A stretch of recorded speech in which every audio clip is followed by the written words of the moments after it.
hidupnya ini dapat menyesal. Ya, yaitu menyesali sesuatu, perbuatan kita, tindakan kita, atau mungkin keputusan kita. Khususnya saudara sekalian, kalau kita sudah melihat hasil daripada apa yang kita lakukan, seringkali kita timbul satu penyesalan. Jadi tidak ada satupun orang di sini dalam seluruh hidupnya tidak pernah menyesal. Maka ada orang mengatakan sebetulnya hidup manusia itu adalah penuh dengan penyesalan. Kita setiap hari hidup dalam penyesalan.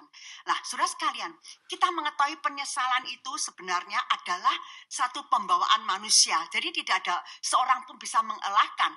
Tapi bersyukur kepada Tuhan bahwa Tuhan tidak pernah menyesal. Tapi saudara, di dalam Alkitab ada 11 ayat yang tercantum bahwa Tuhan menyesal, Tuhan menyesal, Tuhan menyesal. Ada 6 ayat mencantum Tuhan tidak pernah menyesal.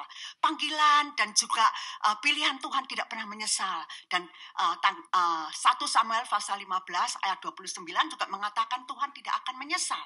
Nah, saudara sekalian, bukankah ini kontradiksi? Bukankah ini adalah sesuatu yang tidak setara ataupun seolah-olah memberi kita itu satu masalah?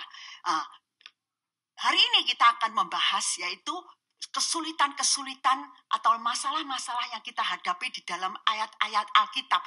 Seolah-olah yaitu adalah kontradiksi, tapi sebenarnya serasi, sejajar, balance. Nah, ini merupakan satu rahasia daripada hal ilahi atau rohani.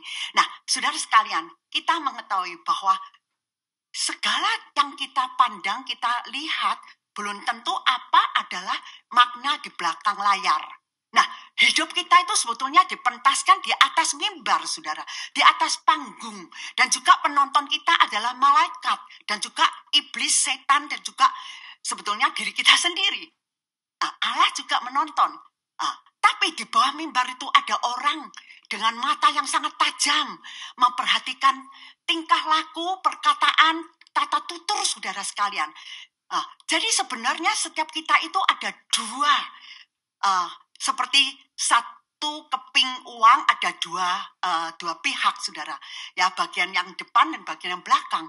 Jadi di belakang layar, di belakang panggung, saudara, kita mempunyai sesuatu yang kita tidak mengerti.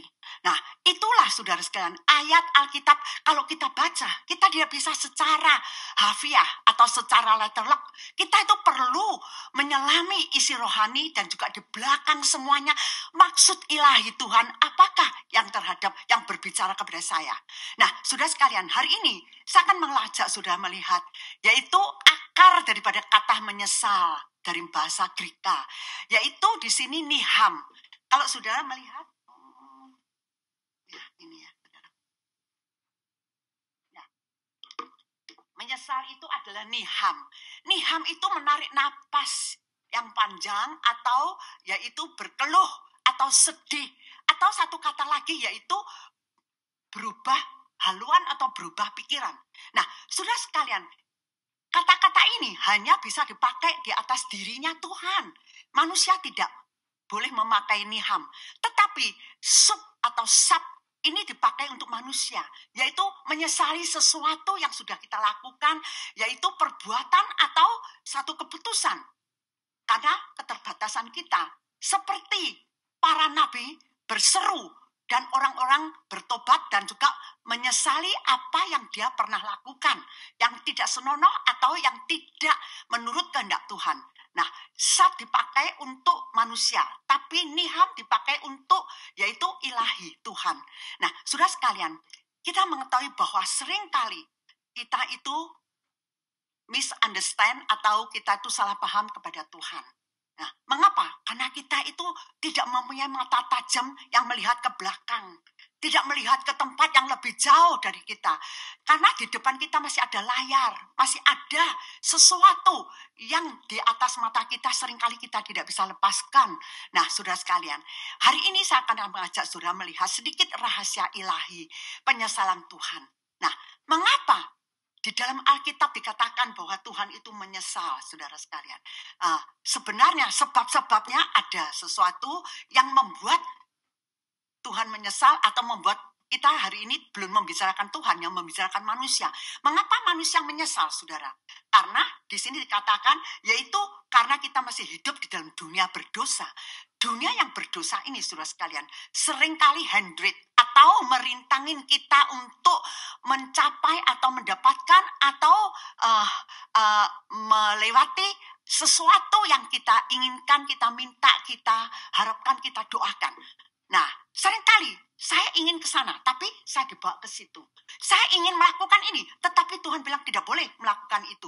Nah, kita tidak mengerti, saudara. Tapi setelah sesuatu berlalu, mungkin setahun, 2 tahun, mungkin beberapa tahun kemudian, setelah kita menoleh ke belakang, ternyata kehendak Tuhan itu terindah. Dan juga ada kebajikan Tuhan. Ada sesuatu yang kita tidak mengerti. Nah, itulah saudara sekalian yang sering kali merupakan satu hikmat